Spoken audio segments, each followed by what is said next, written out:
And I'll send you the link tomorrow to the recording. Thank you. Sure.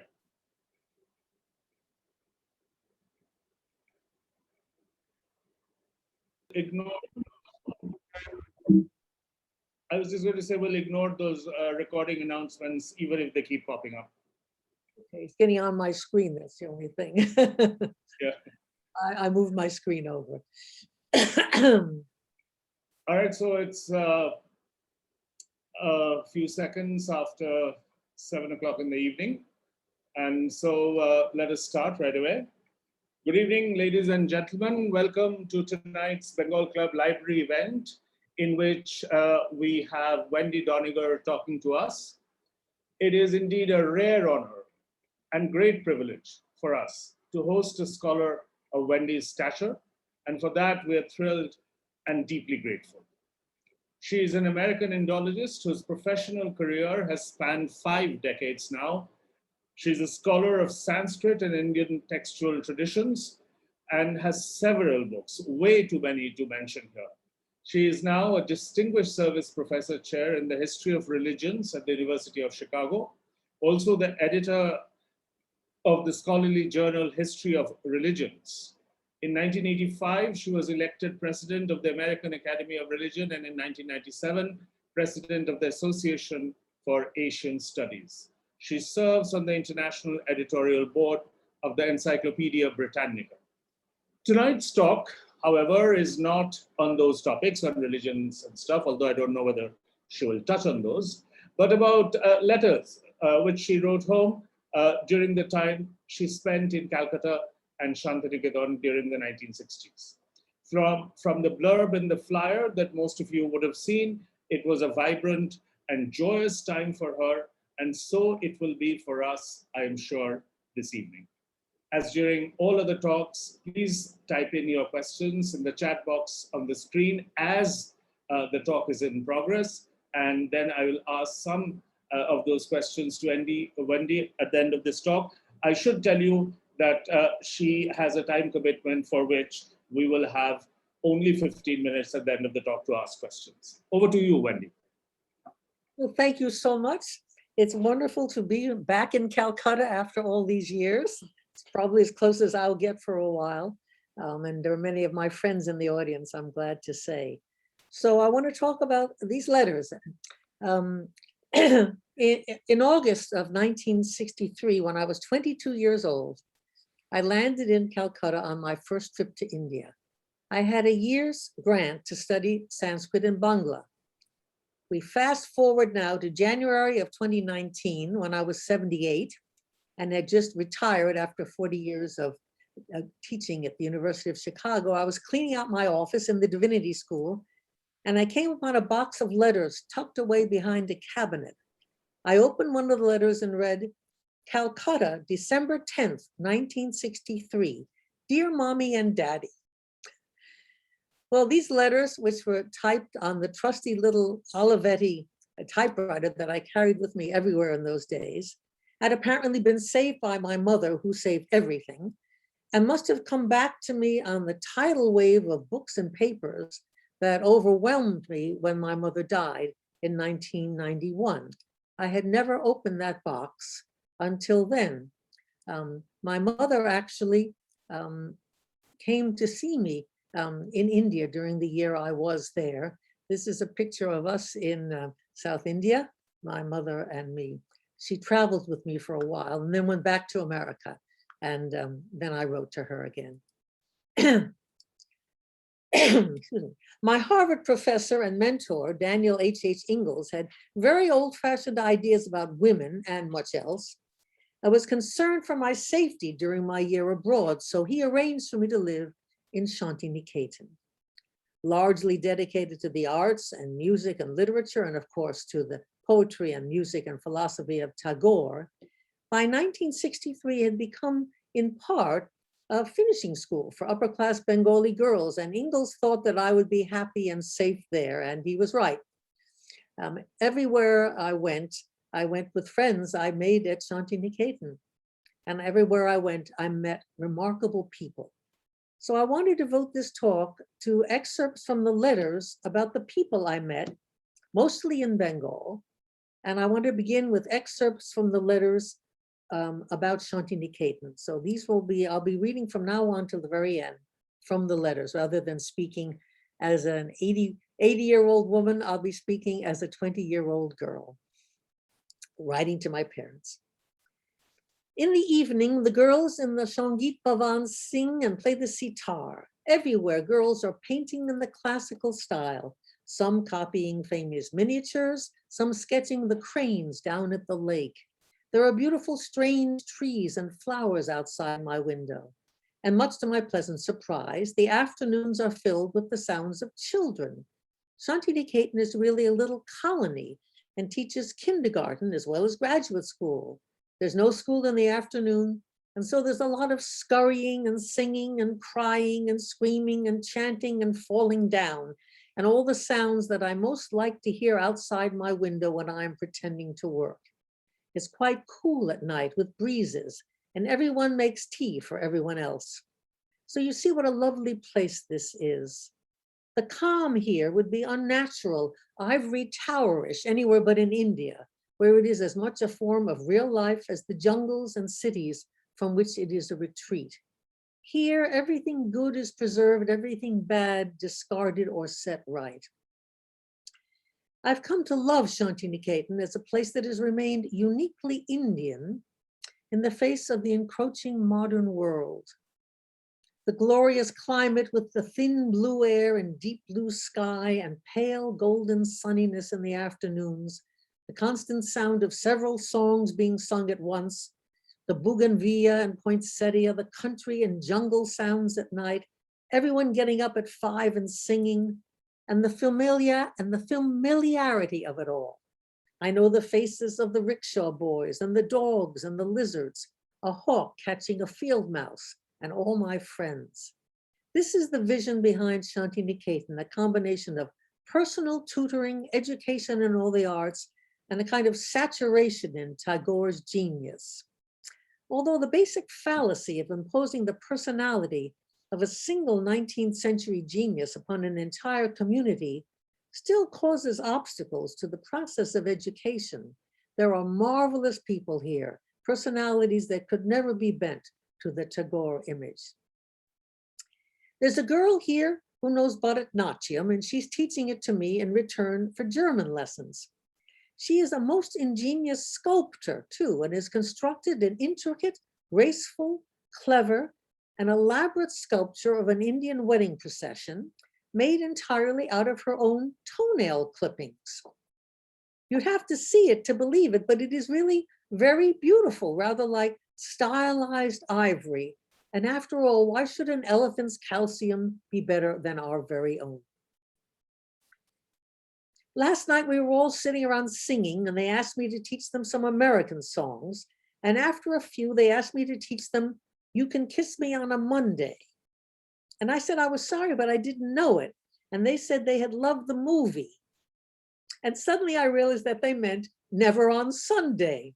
Whoever said that Indians weren't positive thinkers? I must confess that I like the slow pace of life here very much. It takes all the nervousness out of life and lets you sit back and enjoy everything. And there's a great deal to enjoy here. If the people create for themselves what would seem to an American an inordinate amount of leisure, they do fill that leisure with things that the Americans I know have not yet come to value: embroidery and the study of scriptures, arranging flowers, telling stories, playing with children. The parents, both of them, seem to do nothing else, and fressing, which is a New York Jewish word for eating all the time little bits of things rather than sitting down at set meals. The Bengalis are always nibbling on something, a betel nut or a leaf filled with paan or a sweetmeat or a sort of cottage cheese candy. Everywhere on the streets, you see children wearing nothing but a string under the stomach, following you curiously with their eyes while their heads are held motionless by their mothers who are popping little things to eat into their mouths. We went to dinner in an Indian house, and after sitting cross-legged and eating all manner of strange things, I discovered, on rising stiffly, that I had been sitting under a photograph of Stalin all the time. The man said in answer to my question that not everyone in the house liked Stalin, that each had his own views. One liked Stalin, one Lenin, one Khrushchev, one Bulgarian. Yesterday, we went to visit a man who has about 8,000 books in his living room. He mentioned that he knew them all by heart. Just to kid him, I took out a volume, opened to a page, told him the page number and the first word, and I'll be goddamned if the man didn't recite the whole page letter perfect. He knows not only all of Sanskrit literature, I quizzed him on Kalidasa and was rewarded with the complete recital of Shakuntala for 45 minutes, and Bangla literature, but all Shakespeare too. On the train, I met a Bengali man who recited some Tagore poems for me, and then told me that he had studied English literature. I hardly had to twist his arm at all, and he came out with "The curfew tolls the knell of parting day," Thomas Gray's elegy. A few nights ago, we went to see the Ram Leela, and it was so wonderful.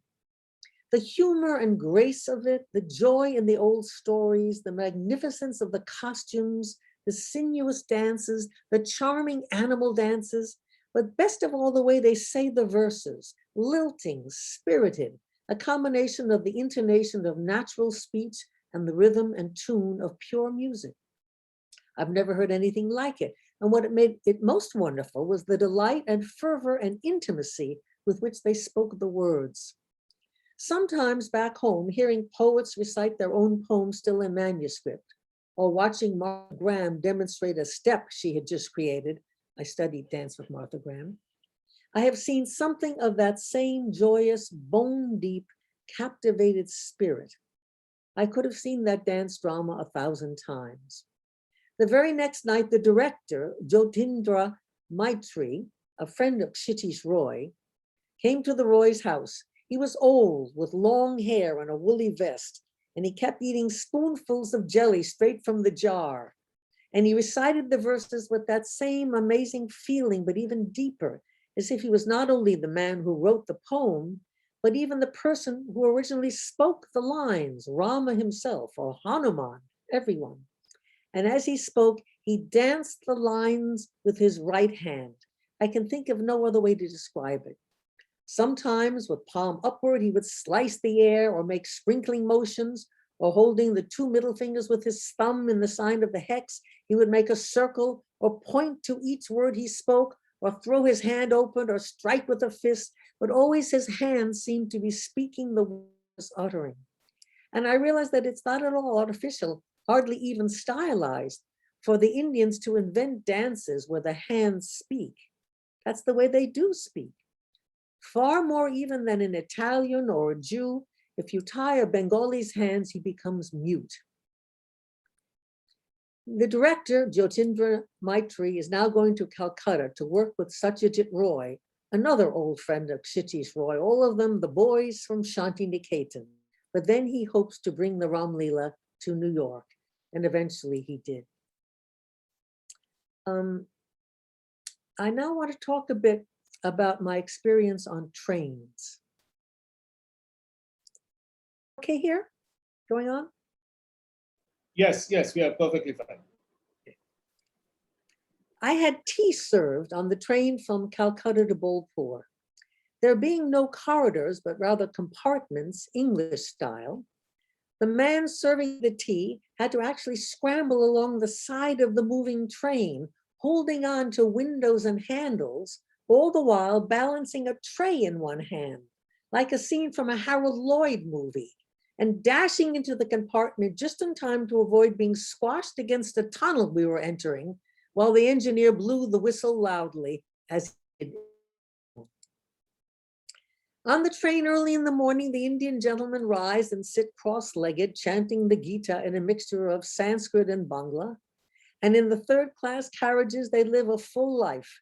The carriages are mobbed with people climbing in from the windows and sitting up in the luggage racks and on the floor under the seats. And people cook and eat and nurse their children and fight and sew and change their clothes. The buses are crazy too. Often they drive right past somebody frantically waving them to stop, standing by the road with their little cloth bundle, still waving numbly as the bus goes right by. But on the other hand, the bus will go several miles off the main road to take a passenger to the particular place he wants to go. As the bus nears a town, little boys run alongside and hang onto the windows, offering to carry your luggage or sell you oranges. Neither buses nor trains run anywhere near on schedule, and I now know at least one cause for the delay in the trains.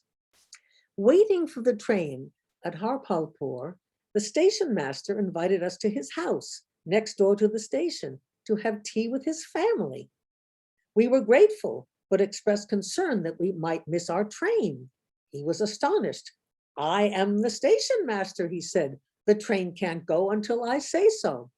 Sure enough, we had tea. The train arrived. He insisted that we have another cup of tea, kept the train waiting, brought us to it and put us on it. Then he blew his whistle and the train left, late. When I left Shantiniketan, there were two people in my train compartment, one an All India football player who composed and sang original devotional songs all the 5 hours till Calcutta. And when we crossed the Ganges, he went to the door, threw it open, and sang a song to Mother Ganges.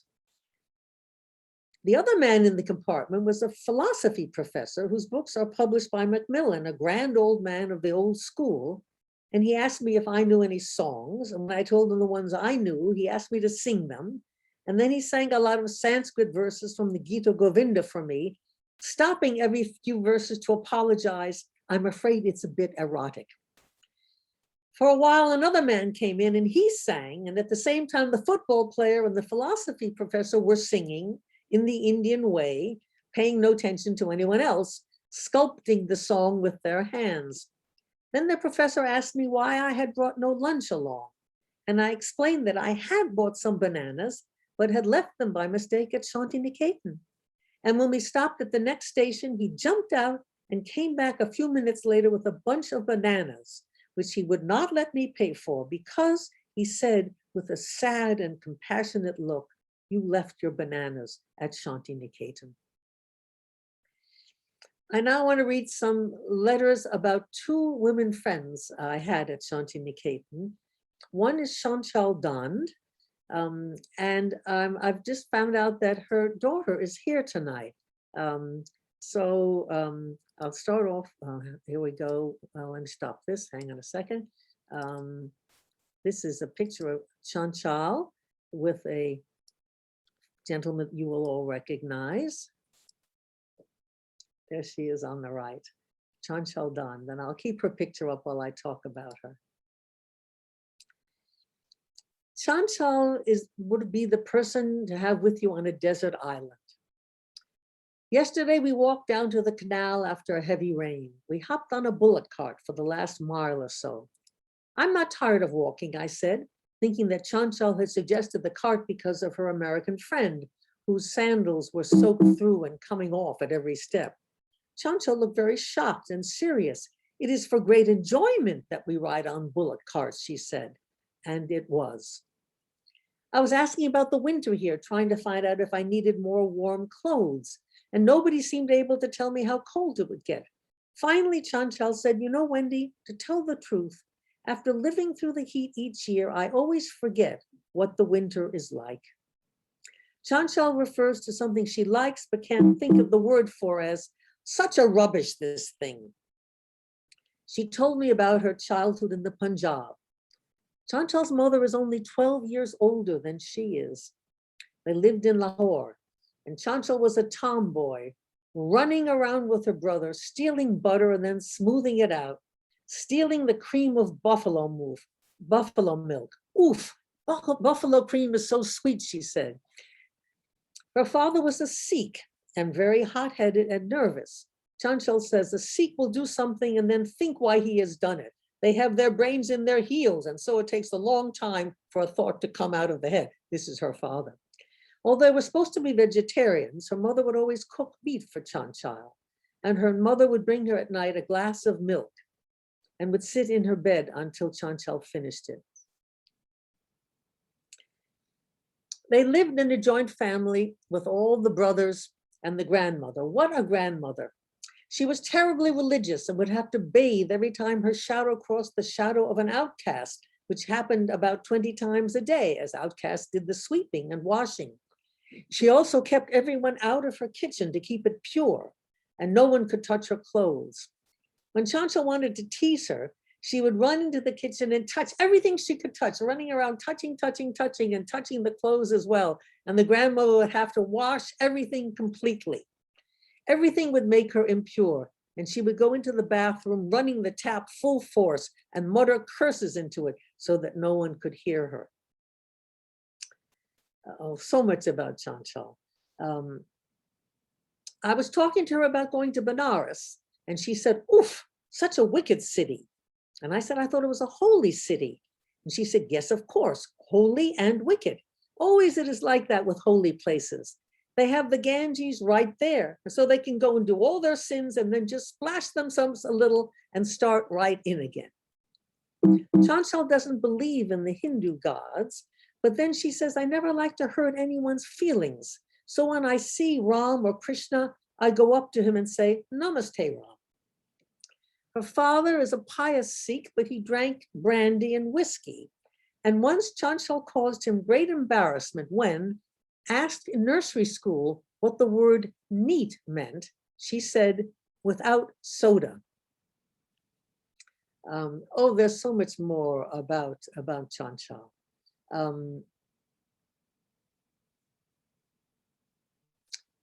I stayed in touch with Chanchal for years afterwards as she grew into a successful scholar of Indian folklore. We never met again, but in years after she had died, her son came to visit me in Chicago. And as I said, I'm very happy to say that one of her daughters is watching this tonight. We may hear from her later. Let me now talk about somebody else I knew and loved in Shantiniketan, Mishtuni Roy. This is what I wrote to my parents. "I've made a wonderful new friend. Her name is Mishtuni Roy, and she is a very beautiful Bengali girl. She teaches a class of 5-year-olds English and Bangla. We took a long bus ride to a neighboring village, riding through the flooded paddy fields and lotus ponds and herds of goats and cows, and even saw 2 dancing bears. And on the way, I discovered that she sings folk songs very beautifully and knows many lovely Indian songs and Tagore poems and Sanskrit poems and wonderful stories about Shiva. And she knows and loves and understands and quotes profusely Robert Frost and E. Cummings and Winnie the Pooh and James Joyce and Alice in Wonderland and Yeats, all my favorites, and is even an avid James Baldwin fan. I was so starved for English poetry, and she's teaching me some beautiful poems by D.H. Lawrence and Emily Dickinson that I didn't know. She loves all the right things about America, the poets and the New England seasons and the Grand Canyon, and loves them even though she has a sharp understanding of the terrible lapse of values in America, so that I was really proud of America with her, and taught her, among many other songs which she loved, America the Beautiful and the Battle Hymn of the Republic. She's asked me to sing and explain some American songs at a big song festival that she's organized. What a wonderful ride we had, singing and reciting the poems we both knew, she in a lovely Indian accent, and swapping stories about Shiva. Yesterday, I went to Mishtoni's house for lunch. There were 3 sisters, Mishtu, Chiku, and Tuku, like the Marx brothers. And they all love to sing and to dance. They have records of things like Granada and La Paloma, and they insisted on being taught to rumba, in return for which they taught me some East Bengal folk dances, usually done by bride and groom in a competition between the 2 houses. Gradually, the afternoon degenerated into a kind of free-for-all, with some rumbas done to classical ragas, Bharatnatyam done to When They Begin the Begin, folk dances done to the theme from Limelight, ballet to Rabindranath songs, and like that, until we were all too exhausted even to laugh anymore, and settled down to a lunch of chicken stewed in coconut milk and a compote of papayas, tomatoes, and dates. And here I'll leave the letters for a moment to speak in my own voice to update what happened to Mishtuni Roy. 1965, Mishtuni married Tony Bevins, whom she had met when he was in Bengal teaching for the voluntary service overseas. They moved to England, where I often met Mishtuni during my years at Oxford, 1965 to 75, where I also met Tapan Rai Chowdhury and people who are here tonight as well. They had two children, Rabi and Nandini. Bevins became a famous journalist and politician. Colin Hughes credited him with bringing down Margaret Thatcher. In 2001, Tony contracted pneumonia. Mishtuni flew to his side and collapsed on his hospital bed and died there, and Tony died a few days later. Hughes's obituary for Tony Bevins in The Guardian, March 25th, 2001, referred to the legendary dinners at their home in Cookham, Berkshire, eating the best curry this side of Calcutta, fighting over politics, reciting Tagore aloud in the original over the eau de vie at 4 a.m., end quote. Apparently, nothing had changed since Shantiniketan.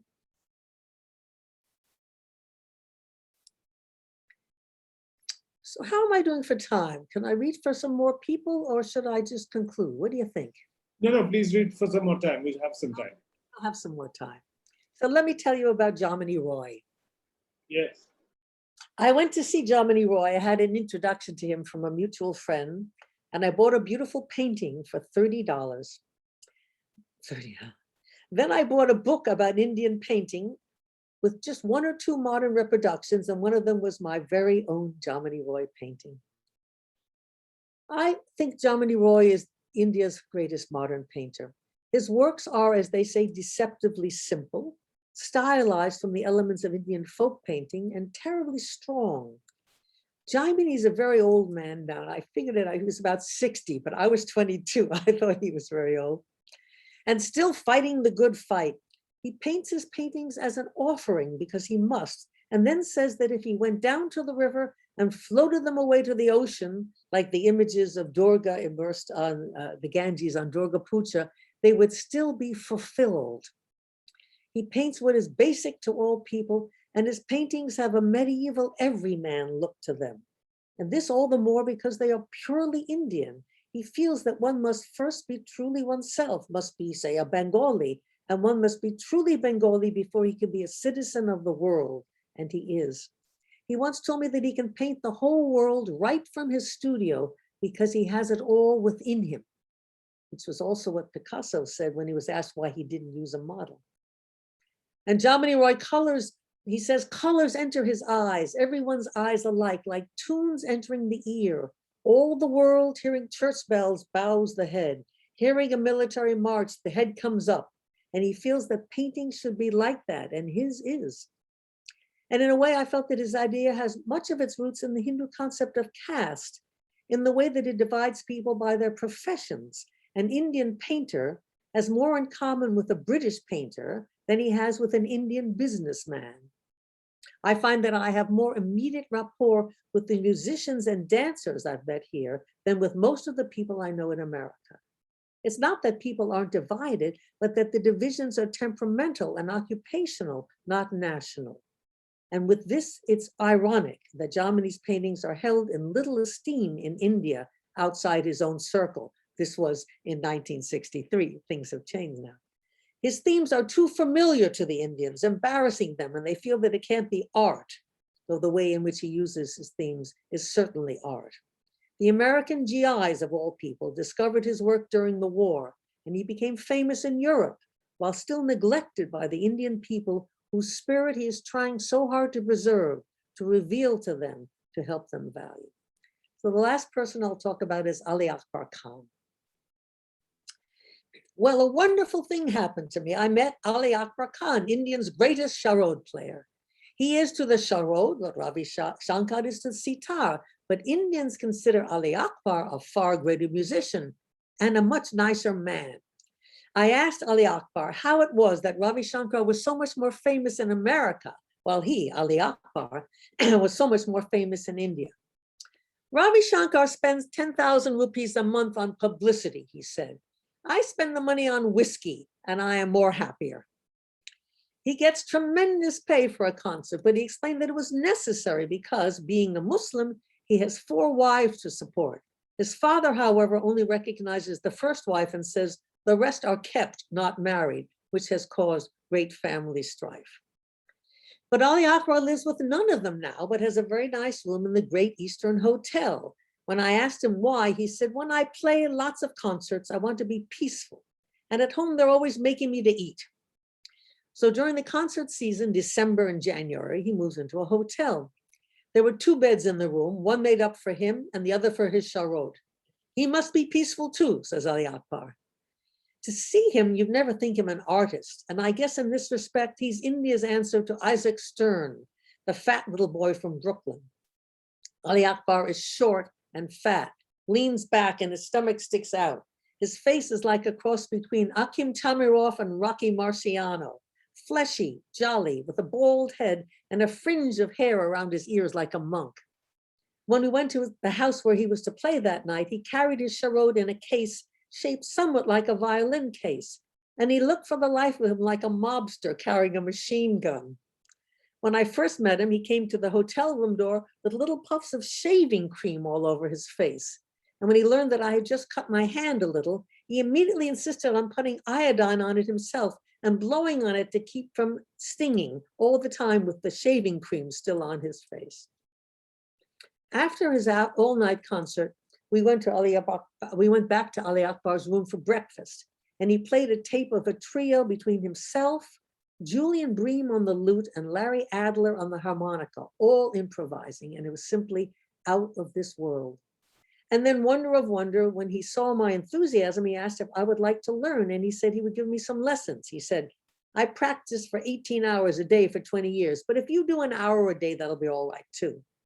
And he got the charode for me. He can get marvelous ones for little money, because then the charode maker can say that he makes Ali Akbar's charode, which is, of course, tremendous prestige.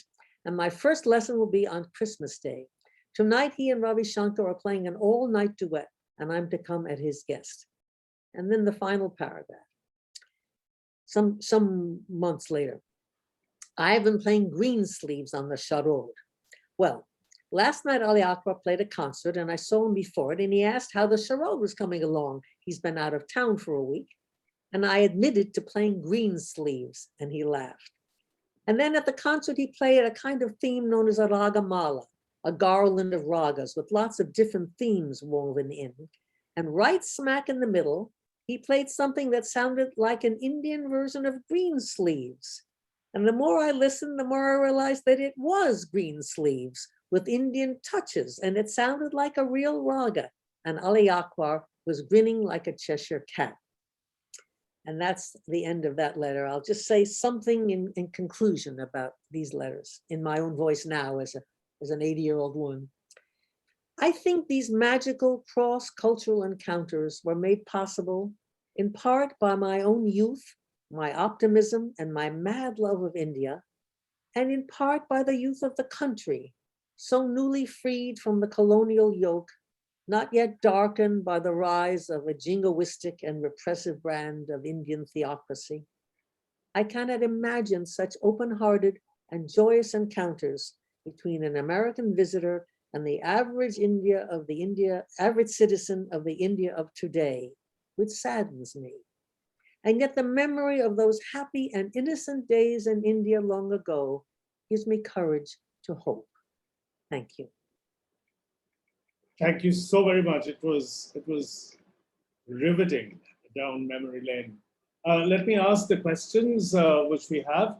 The first is from Meeli Debroy, daughter of Chanchal, to whom you referred so many times. Oh, how nice. She says first that she watched this with her father, Narayan. It's good to be able to see you again today. But her question is, you have such a rich collection of memories. Could you share what made you originally want to come to India and Calcutta in particular to study its history?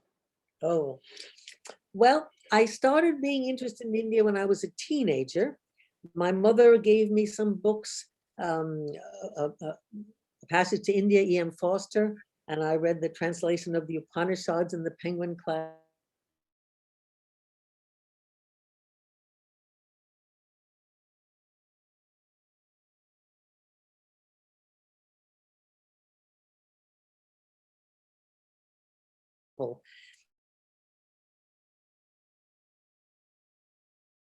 In high school, I learned Latin, and my Latin teacher taught me Greek. And I discovered that I liked old languages. And she said, what Greek is to Latin, Sanskrit is to Greek, has a different script, has more cases and so forth. So as a 17-year-old girl, when I began college as a freshman, I chose Radcliffe because I was Harvard, and it was one of the few places that as a freshman, you could learn Sanskrit in America. So right from my youth, I just felt something in common with Indian religion and Indian music and Indian food, and I wanted, and also with the ancient world, with ancient India. I couldn't go to ancient India, so I went to Bengal. That was the second best thing. I'm going to go club two similar questions together at this point. First from NK Dabriwala, who's asking, what's the difference, what are the differences you find in Calcutta from the 60s to now, culturally, politically, and socially? And from Smita Basu, such a lively and picturesque description. Do you think Shantiniketan yesterday was more mesmerizing than Shantiniketan today? Well, I have to say, first of all, I haven't been back to Shantiniketan since then. And I haven't been to Calcutta for more than 10 years. I haven't been to India for more than 10 years. So I can't really respond to those specific questions. I've been to India more recently, and I found it very, very much changed. And the spirit that I found, the peacefulness, the rural qualities that I loved in Shantiniketan, I gather from friends who've been there, is now Shantiniketan has become a much more important place and a much more political place and a much more modern place too. I mean, you don't just sit around all day washing your hair and singing Tagore Shangeet anymore. And we chanted Upanishads early in the morning and so forth. So I think from what I've heard, Shantiniketan has changed, and for what I know, India has changed. And of course, my own relationship with India has changed very much. Because of the political fuss over my book, The Hindus. So I no longer feel so welcome in India as I felt in 1963. A lot of water has flown over that dam. And on that note, a question from Devanjan Chakraborty. The rise of jingoism and theocracy that you refer to, do you think it is the result of rising literacy, but not supported by quality education? A very good question. I think I think that's true, but I would add that in addition to there being so-called literacy, it's an internet literacy. So people can read and write, which they couldn't do before. But in the old days, people who were technically illiterate, unlettered, they knew the poetry by heart. They knew the Ramayana by heart. They knew the stories of their village by heart. People knew a great deal when they were illiterate, so-called illiterate in the old days. And that literacy of memorized stuff, of lived stuff, of known stuff that people learned from their grandmothers, that I think is dying out. And the literacy now is an internet literacy, which makes it possible for someone to broadcast to millions of people in a second something that is absolutely not true. And that is a problem not only in India, but in America and the rest of the world that I know. So that computer literacy, which is internet literacy, means that wrong ideas and bad ideas and oversimplified ideas and non-scientific ideas are what everybody knows. And what they no longer know is the deep cultural understanding that people had when they could not read. So we're switching one kind of knowledge for another kind of knowledge. And I think it's a great shame. All right, the last question you've sort of answered. This is from my friend Anirban. It's in the same direction, but slightly different. If I may request you to travel from the past to the future, do you think such lively reminiscences of nostalgia would be possible in the absence of letters? with the onslaught of emails, SMS, and WhatsApp and Twitter and all that? That's a very good question. I suppose someday I could publish my collected emails. We don't write anymore in the same way. I have a very poor memory. I have certain vivid memories. There are things that I left out of those letters, which I remember, which I didn't tell my parents. There are things you don't tell your parents when you're 22 years and on your own. But I do remember. I remember a Durga Puja, for instance, when I was given something delicious to drink. It was like an almond soda, and I had one. I said, "Can I have another?" They said yes, and it turned out it was Siddhi. It was liquid bhang, and I was completely stoned. And I have a very vague memory of the colors and sounds of Durga Puja. So I have some vivid memories of India that are not in the letters. But most of the stuff in the letters was very surprising to me. I would not have known it. I would not have remembered it without the letters.